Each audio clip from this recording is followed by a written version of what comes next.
Chapter 1. The 3 Stages of Self-Love. Most people spend most of their time in a state of consciousness that says, I'm not good enough, or more simply, I'm not enough. Many people spend their entire life there. Some do a good job of pretending otherwise, but they're there just the same. Others reach a point where they say, I've had enough. It's a transition point.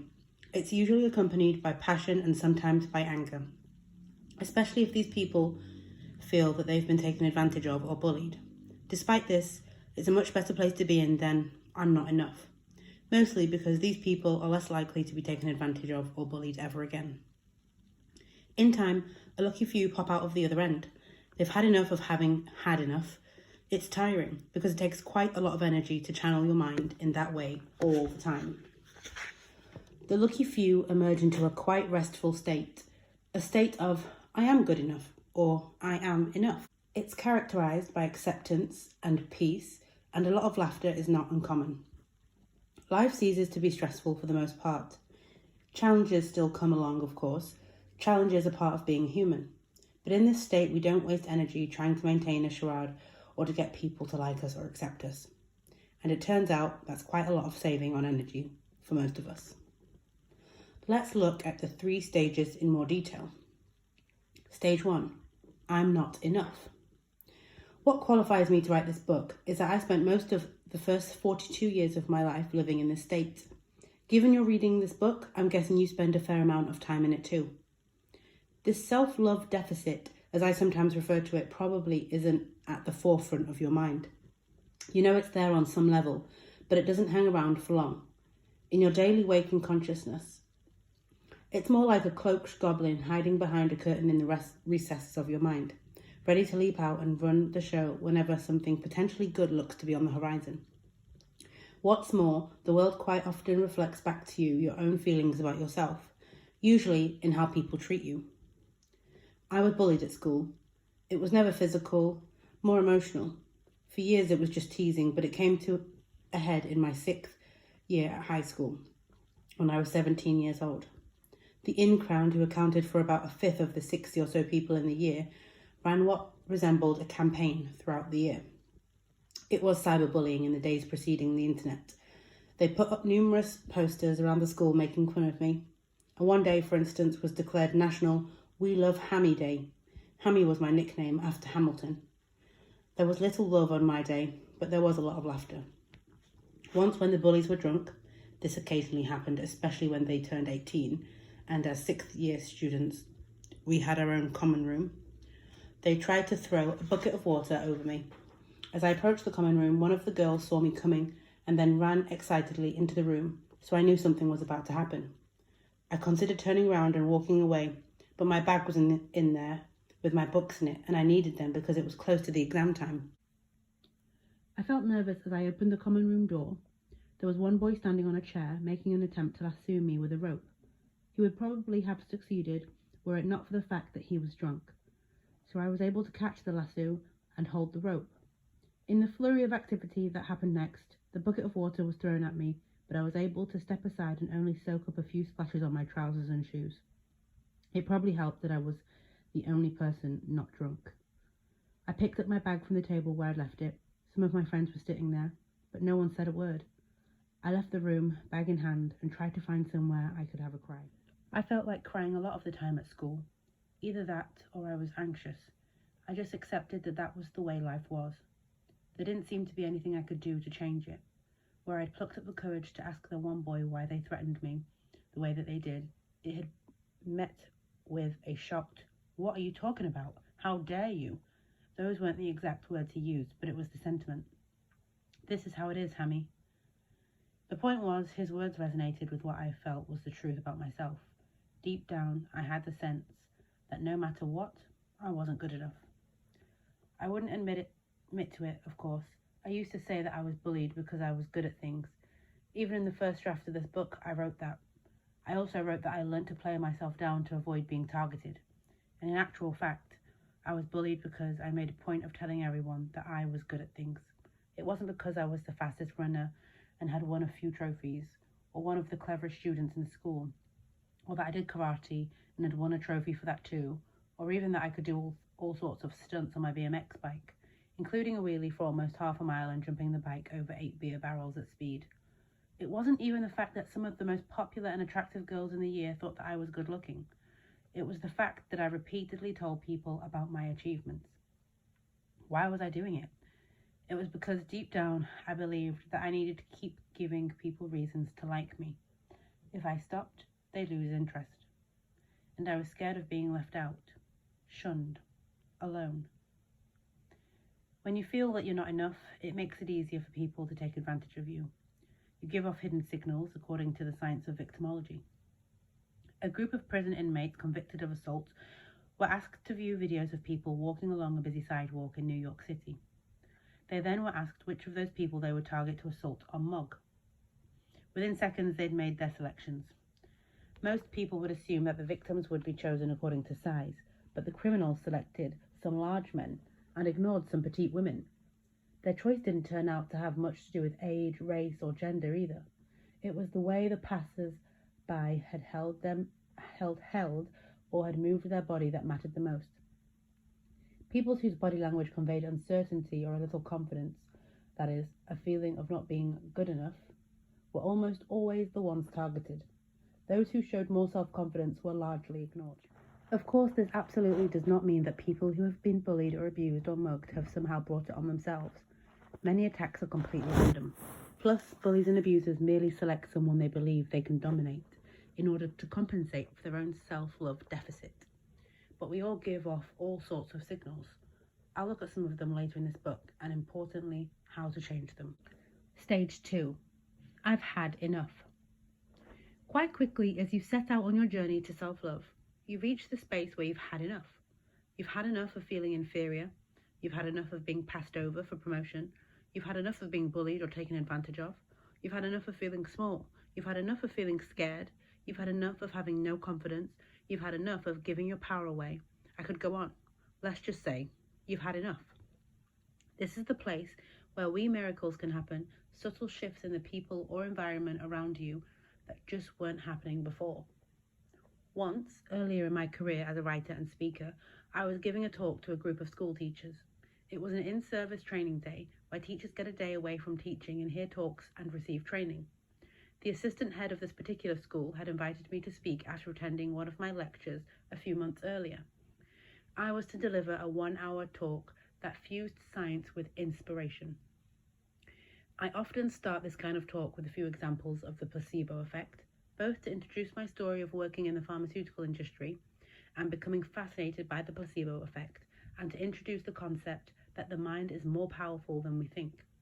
But this time, as I addressed the 100 or so teachers and administrative staff ranged in front of me, the bullying began. A biology teacher spoke up first, stating, with a hint of aggression in his tone, that the placebo effect wasn't real, that there was no mind-body effect, and that some people just got better. That was it. Despite the fact that at the time I was probably one of the UK's foremost experts on the placebo effect, had written several chapters and articles on it, and delivered about 500 lectures on the mind-body connection, was consulted by TV production companies and had been invited to present a prime-time documentary on the subject, had a PhD and had worked as a scientist, learning firsthand how a person's expectation of recovery affected the outcome. The only words I could find in reply were, "Oh, I've never thought about it like that. You might be right." I was scared. He was aggressive. I was no longer an adult. I was a child being spoken to by a stern school teacher. My voice changed. I spoke more quietly. It wasn't intentional. My throat was constricted. I was now afraid of everyone in the lecture theatre. And it got progressively worse. I was soon unable to say more than a few words without someone answering back. All I could do to stop from crying and embarrassing myself in front of a room full of adults was to breathe deeply and slow my speech right down. It's funny what people see. Afterwards, the headmaster invited me into his office. He asked how I'd been able to refrain from getting angry and raising my voice. He thought my self-control was astonishing, a deeply inspiring lesson for everyone in the room, one that he would remember for a very long time. He applauded how I'd slowed my speech and taken deep breaths to control my emotions. He wanted to know how I'd done it, because he wanted to learn. Of course, I didn't admit that there had come to a point about half an hour into the lecture when I really was about to cry. I just couldn't take it anymore. There was about 5 bullies who were speaking more than I was. Every sentence I uttered was met with attack. Then I had a strange moment of insight and clarity. I didn't actually need to stay there. I could just walk away. I was barely being paid anyway, once I'd covered my expenses. I was really doing this as a favour to the assistant head. I suddenly felt an inner strength that was more relief than anything else. My parting gift would be a few choice words of my own. The lectern was behind me. I had some notes on it and a bottle of water. I turned my back on the audience and picked them up. When I turned back around, I was going to tell them precisely where they could stick their in-service training. I'd had enough. But just as I was about to speak, a young Australian girl stood up. She was one in the front row, over to my right. "Dr. Hamilton," she said, "can I just say how embarrassed I am to be in this audience right now? This is a schoolyard bullying, and these teachers should know better. I'm a student teacher from Australia, here for a year to gain experience. I can tell you now that this kind of behaviour would never happen in Australia. I want you to know that I am not part of this." There was a burst of applause. It was incredible. I felt washed with gratitude and relief.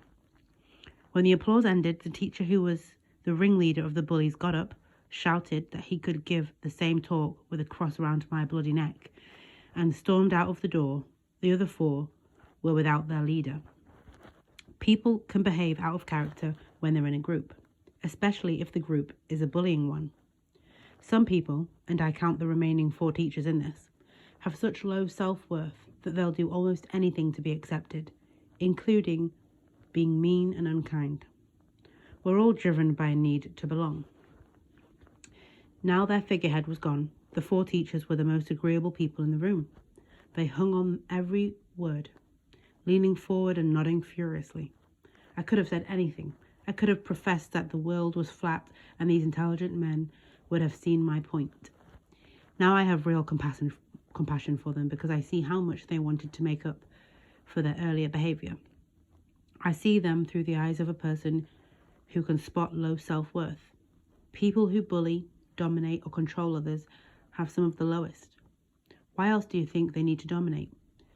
When they do, their secret feelings of not enough are temporarily replaced with enough. Some people bully too because they're frustrated by their life, work or relationships. They dreamed of doing other things and weren't able to do them. Dominating others is the only sense of control that they have. In those fleeting moments, the feeling of being enough acts as a sticking plaster over the wound of their low self-esteem. Several years ago, my friend Ailsa and I were talking about self-help books. This was in the days before I had written any books at all. She was at the point of self-help fatigue, tired of constantly viewing the problems in her life as manifestations of her thoughts and emotions. I shared a metaphor I was working on, one that I later included in Is Your Life Mapped Out? Life, I suggested, is a bit like being in a small canoe on a wide river. Our mind is like an oar. We can use it to paddle left or right, forwards or backwards, or even do what many people do and paddle around in a wee circle. The river also has a current, and sometimes there's no conscious choice or fault of our own. That current pulls us to the left and to the right towards people, environments and circumstances. "Ha," said Elsa. "It's okay for people who wrote self-help books and how to get what you want type books. Their rivers are calm. Me, I'm always in the rapids, and if one more person tells me to look within, I'm going to punch them." She always was the peacemaker. Ailsa had enough. As I mentioned earlier, this stage is often characterized by passion and sometimes bursts of anger. We've had enough. We've had enough of things being the way that they've been. We've had enough of feeling the way that we've been feeling. We're going to step up and take control of our own life. And if anyone has a problem with that, tough. This is why this is quite a healthy space to be in. At this point, we no longer feel that we have no control over our life. Even though we may not like our current circumstances, we realize that the one thing we do have control over is ourselves. And once we start exerting that control, we realize that we have more power to shape our personal reality than we thought. This is a space where decisions are made. Relationships are formed, strengthened or broken, promotions are obtained, new jobs sought, new respect found. This is the place where we decide to make changes to how and where we live. This is the place where we start to feel free.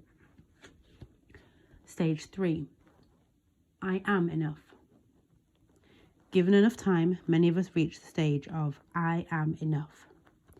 It's where we no longer have any need to show the world that we're the master of our own life. We feel it inside. At this stage, we don't feel any need to prove our worth. We don't feel compelled to agree with everyone, nor do we need people to like us. We're much more resilient to shame. We're not afraid to show our weaknesses, wobbly bits or vulnerabilities. We also take care of ourselves, and life becomes fluid. Sometimes this stage creeps up on us. One day we just realise that we've been feeling different for a while. It can occur overnight with a sudden realisation and solid conviction that we're going to live a life in a new way, from a new mindset. Many people reach this stage in the later years of their life, although that doesn't mean that we can't reach it at any time. It's just an observation that I made that most people take some time to believe that they are enough. Some reach it through a release. They feel battle weary. Others just gradually emerge into it. It's a state of contentment. We cease to resist life, and in doing so, actually have more influence over our life. It's also a state of gratitude, both for the people and for the content of our life. In many ways, we resemble our child self. Young children don't question their worth. They don't even know what worth is, but their behaviour shows a complete acceptance of themselves, which we adults know as self-love. When their daughter Alex was about 18 months old, my friends Bryce and Alison brought her to visit us a few days. One night after dinner, Bryce asked her, "Are you brilliant, Alex?" She responded, "Yes." Then she hugged herself. Next, she stood in front of our full-length mirror and gave her own reflection a kiss. People who know that they are enough don't question their worth either. Self-love is an assumption that comes across in their nature, and just like children, some of them play more. You can easily spot a person who knows they're enough. Usually, they're very likable. They don't expend any effort convincing you of their good points and achievements, but often take an active interest in yours. In this book, I'm going to offer you some simple tips and strategies that will help you live from a state of enough. I'm going to take you to the self-love gym. There are lots of exercises spread throughout this book. You don't need to do all of them, but I'd advise that you do the ones that resonate with you and also the ones that stretch you or push you out of your comfort zone a little. I think of this as going to the gym for the soul, a self-love gym. The key with going to the self-love gym is consistent practice. Just as consistent workouts in a physical gym are the key to building physical fitness. There are a few exercises that require you to repeat the same thing, just as you might do 10 reps of a leg curl. For example, other exercises are more reflective or ask you to make choices or decide on action steps. All of the exercises are designed to help you attain the mental and emotional fitness of I am enough. They place your mind and emotions into the state of even if just for a short space of time at first. The effect of this is to wire that state into the networks of your brain. You'll learn more about that later on. One of the many things I'll remind you of as you go through this book is that you're only human. No one goes through this life without making mistakes. No one goes through life without having a bad day. And most people have lots of them, in fact. So if life is tough for you right now, you're definitely not alone. It's tough for a lot of people. Sometimes just knowing this can make it a little easier. It can also make you feel a little less alone. And you aren't alone. You are, after all, a member of the human family. Part of being a human is being entitled to be happy. We don't need to earn the right, just as we don't need to earn sunlight or oxygen. We're also entitled to love and health. And we're entitled to thrive. And when I say entitled, I mean that there are just no questions about this. No arguments, no debates, it just is. Remember this as you set out on your self-love project. Also remember that there's no hurry to complete that project. I worked on mine for 9 months before I submitted the first draft of this book, and I still had a long way to go. So don't put yourself under pressure. Just remind yourself that it is okay to be exactly where you are right now. That will make it easier to move forward. Here's a brief summary of what we've learned so far. The 3 stages of self-love are I'm not enough, which becomes I've had enough, which becomes I am enough. Most of us spend most of our time in the first stage, although we don't notice it. It's less of a conscious awareness and more of an assumption about our own worth that causes us to interpret the world and people's behavior in a certain way. Needing people to like and approve of us is characteristic of the first stage. Feeling small, irrelevant, or low in self-confidence is also common. In time, we might find that we've had enough. It's not just the circumstances of our life and the way people treat us that are the issues here, but the awareness that these actually have a lot to do with our own feelings of worth. So we start to take control again. It's not uncommon to feel passion and even anger at this stage. It's a stage of much higher energy than not enough. Waiting at the other side of this stage is I am enough. And at this stage, gone is the sense that we need to prove ourselves to anyone. We don't need people to like us, although we mostly find that they do anyway because we like ourselves. So we no longer waste energy seeking approval and reassurance, and success and achievement come much more easily to us. Life isn't without its challenges, because challenges are normal in the human experience. But the attitude with which we meet our challenges is I am enough. And this breeds happiness and fulfillment.